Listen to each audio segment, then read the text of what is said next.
Hey everyone, welcome back to the second episode of the Making Bank Personal Finance course. You may think that this is insignificant and obvious, but having the right mindset to money is the key foundation to things that we will be discussing in this course.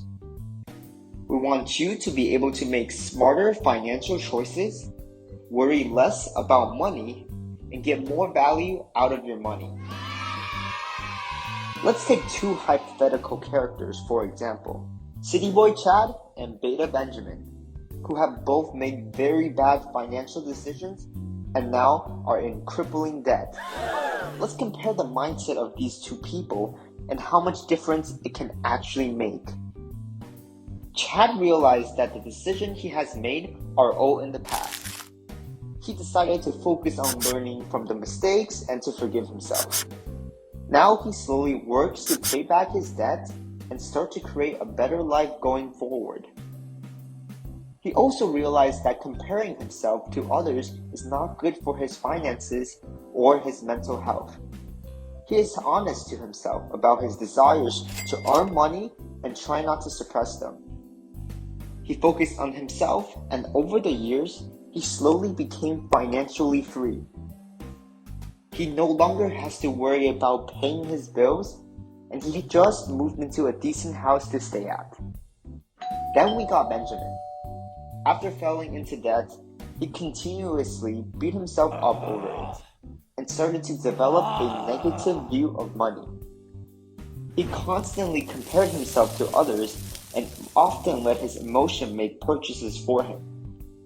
This type of spending habits led him falling deeper into debt and came to a point where he is unable to pay his rent. He started to believe in the old saying that money is the root of all evil. But the thing is, he doesn't actually want to be in debt. He doesn't want to worry about his monthly rent or his electricity bill. Unfortunately, this type of compulsive behavior will make his journey to being financial free that much harder. Having a positive mindset and good financial habits can go a long way in your journey to become financially stable. Many people view money as the root of all evil, just like Benjamin. In some instances, there is some truth to it, but in the grand scheme of things, money can actually do a lot of good as well.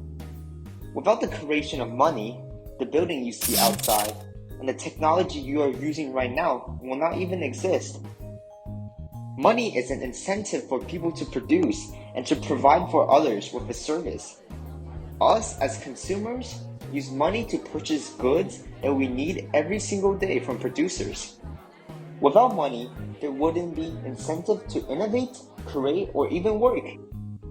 The advancements of these complex monetary systems is one of the most important reasons we are living in a world like today, instead of being hunter-gatherers. Since money affects our everyday life, it is important for us to understand the proper way of thinking about money. The most important point is having a positive attitude in life. Remember to be thankful for what you have. It is easy to get jealous of people because they have something you don't. But envy is an emotion you should avoid. When you feel envious, you feel the urge to pull people down instead of pushing yourself up. You should feel admiration and happiness for others instead. If you have a goal, you can always work towards it. There is always time to make more money and improve your life. While it might be easy to think about how you want to spend your money in the present times, it is much harder to think about your money in the long term. There was research done by UCLA professors about how people thought of themselves in their retirement. Most of them thought themselves in the future as strangers. This caused a lot of people to not save because they want to spend all the money on themselves. It's crucial to think about your money in the long term in order to have a comfortable and fun retirement. I know what you're thinking right now. This is so boring. And the truth is, perhaps it is. But doing this boring stuff right now you will be preparing yourself for a smoother senior life. We will talk about more of this in a future episode. Contrary to a popular saying, money can in fact buy happiness. For example, even the simple things that we take for granted every single day, such as having a roof over ourselves or putting food on the table, can bring you happiness. However, money itself cannot bring happiness in the long term. You have to be able to manage it well.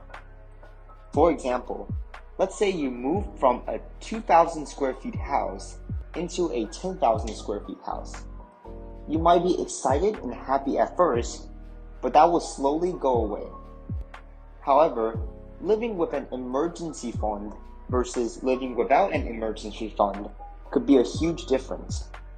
It gives you a sense of security and the funds to take care of emergency situations. Remember, you do not need to have fancy cars or to eat out every day in order to be happy.